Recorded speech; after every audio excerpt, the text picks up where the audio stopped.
سحرخیزان را درود. هموطنان عزیز، صبحتان بخیر. کسایی که با انرژی از خواب بیدار میشن و با انرژی در خدمت خانواده و در خدمت هموطنان خودان می باشند. تصویر زیبایی از ماهیپر البته از ماهیپر بود که واقعا جایی یا مکانهای دیدنی را ما در افغانستان داریم و هر فرد هر شخص زمانی که به طبیعت میرن از طبیعت دیدن میکنن و یا هم انسانهای قوی را میبینن طبعا با انرژی میباشن. برنامه صبح زندگی است، تا 2 ساعت در خدمت شما هستیم.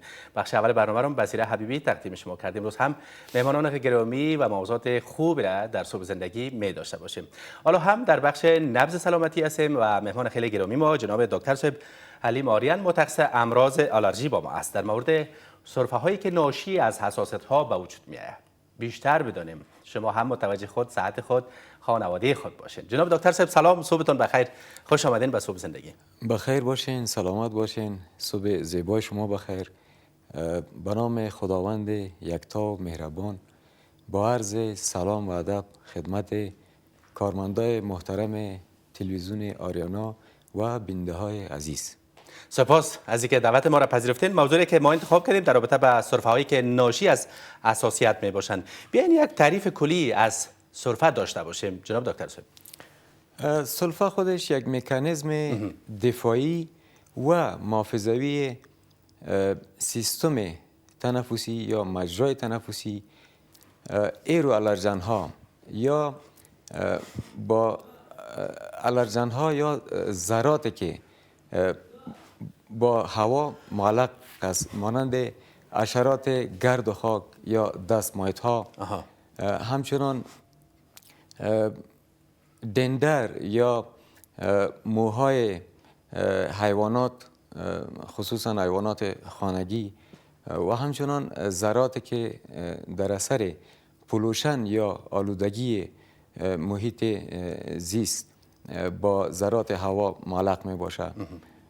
همچنان بعض انتانات خصوصا ویروس ها که وقتی که مجرای تنفسی در مقابل امی تخریشات یا مواد تخریشی قرار میگیره، در این وقت نهایات عصبی که در مجرای تنفسی وجود داره سیستم اعصاب مرکزی را خبر میکنه و سیستم اعصاب مرکزی به عضلات چهاردوبر مجرای تنفسی و همچنان عضلات بطن یا شکم امر صادر میکنه که به شکل بسیار قوی تقلص بکنه و هوای داخل مجرای تنفسی را به شدت از مجرای تنفسی خارج کنه که در اثر امی خارج شدن به شدت هوا از مجرای تنفسی امی مواد تخریشی که در مجرای تنفسی وجود داره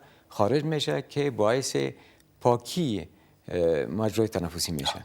در مجموع علت‌های به خصوص داره حتما این سرفه ها که چی علت می باشه که ما سرفه میکنیم یا به این امراض مبتلا میشیم؟ علتش متفاوت است. انتانات یا بعض میکروب ها خصوصا ویروس ها در فصل زمستان البته زیادتر ویروس ها مانند ویروس های کامن کولد که تقریبا 200 نوع ویروس کامن کولد وجود داره، ویروس های انفلوئنزا، ویروس های کرونا، همچنان بعضی باکتری ها خصوصا بعضی باکتری هایی که باعث امراض ساری مانند توبرکولوز میشه باعث سلفه ها میشه. همچنان سلفه ها زیادتر از ناشی از آلرژی یا هایپرسنسیتیویتی وقتی که یک شخص در مقابل بعضی از داشته های طبیعت سیستم دفاعیش تولید انتیبادی میکنه، در مقابلش ریاکشن نشان میده، عکس العمل نشان میده، خصوصا در مقابل پولینا.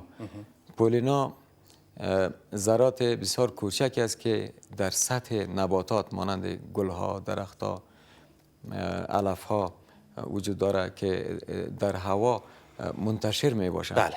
با ذرات هوا معلق می باشه. یک درخت پولین خود میتونه که تا 5 کیلومتر در هوا پخش کنه. بعضی اشخاصی که امروی امی پولینا حساسیت داره باعث به وجود آمدن سلفه های حساسیتی یا آلرژی کف میشه. همچنان حشرات که در داخل گرد و خاک وجود داره که به نام دست مایتس یاد میشه که در 1 گرم خاک خانه، خاک محیط خانه تقریبا در حدود 1000 دانه دست مایتس وجود داره. البته اشخاص نرمال نه، اشخاصی که هایپر سنسیتیو هستند یا فوق حساس هستند یا اشخاصی که حساسیت دارند در مقابل از این مجرای تنفسی عکس العمل نشان میده و باعث به وجود آمدن آلرژی کف میشه. سرفه هایی که ناشی از حساسیت و یا آلرژی پیدا میشه چی کار باید کرد جناب دکتر صاحب؟ خب زیادتر مریضا یک تاریخچه مزمن یا طولانی داره از زمان تولد الی به سنی که فعلا مریض او قرار داره و اکثرا سلفه های که ناشی از حساسیت یا آلرژی پیدا میشه اینا یک ریشه فامیلی یا ژنتیک دارن. اکثرا والدین یا پدر یا مادر دچار همین مشکل می باشه. اگر یکی از والدین دچار از این مشکل باشه 50% خطر سرایت سلفه به نسل جدید یا به کودکایش است و اگر هم پدر هم مادر هر دو مشکل حساسیت یا آلرژی داشته باشه خطر 70% انتقالش به نسل جدید است و این اشخاص سلفه را از زمان تولد تجربه میکنن و بار بار با این مشکل مواجه میشن و سلفه هایی که ناشی از حساسیت پیدا میشه در تو سلفه تا وجود نمیداشته باشه. بله. جاندردی وجود نمیداشته باشه. دیگه اعراض و علائم حساسیت مانند خارشت پوست، یورتیکاریا یا ما شما پت میگیم، همچنان همراهش اعراض و علائم رینیت یا التهاب بینی مانند عطسه، آبریزش از بینی، بندش بینی وجود داره و تشخیص از اینا فقط در یک آلرژیک سنتر صورت میگیره. وقتی که مریض مراجعه میکنه به یک متخصص آلرژی توسط تست های مخصوص تشخیصی حساسیت که به نام پریکلیسکن تست یاد میکنه، همین تستی که فعلا استاندارد است و مروج است، توسط از این واضح میشه که در محیط زیست انسان با تمام چیزهایی که در محیط زیست وجود داره مانند مواد غذایی، مانند ایرو آلرژن ها یا آلرژن هایی که با ذرات هوا معلق است، اینا همه باعث میشه. این هر کدام از این باعث امی سلفه شده میتونه و تشخیص از فقط توسط معاینات صورت. بله. خب فصل زمستان است، بعضی سلفه ها از همین هوای سرد همین فصل زمستان بیشتر پیدا میشه. در مورد از این چی کار باید کرد جناب دکتر؟ سلفه هایی که ناشی از هوای سرد پیدا میشه در اینجا دو مکانیزم رول دارن. یکی که وقتی خصوصا اشخاصی که در اتاقهای بسیار زیاد گرم زندگی میکنن، بعضی از در زمستان اتاقهای خود خیلی گرم نگاه میکنن، عادت کردن به اون گرمی ها، خوش دارن. شخصا خودم اتاق هر قدر گرم باشه راحت‌تر میباشم. بازی مشکلاتی هم داره. مثلا از اتاق گرم دفعتا با هوای بیرون، طبعا هوای بیرون که از در حدود منفی است، حتی از منفی هم پایین میاد. وقتی که دفعتا از هوای معتدل یا گرم به هوای سرد مواجه میشن، امی خصوصا قسمت های ابتدایی سیستم تنفسی یا مجرای تنفسی که انف یا بینی است، امی اعصاب نهایاتی که در قسمت های غشای مخاطی انف یا بینی وجود داره و اوجرات مسئله که در اونجا وجود داره یا اوجرات بنیادی که در قسمت مجرای تنفسی وجود داره، در همینجا نهایات عصبی کولینرژیک تنبیه میشه یا تحریک میشه، بالاخره به اعصاب مرکزی خبر میده و اعصاب مرکزی در مقابلش یک عکس‌العمل بسیار قوی و شدید با قسم سلفه که پیشتر مکانیزمش براتون تشریح کردم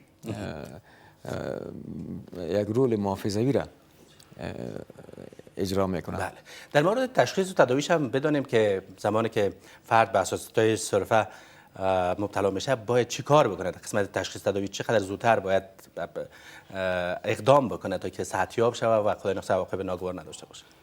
سلفه هایی که متکرر می باشه، بار بار تکرار میکنه و با ماها و با سالها، این سلفه ها را بالاخره باید نادیده نگیرن. حتما باید به یک متخصص داخله یا یک متخصص آلرژی مراجعه بکنه تا که اونا توسط تاریخچه و توسط همون ماینات، توسط اینوستیگیشن ماینات نظر به تاریخچه صورت میگیرن.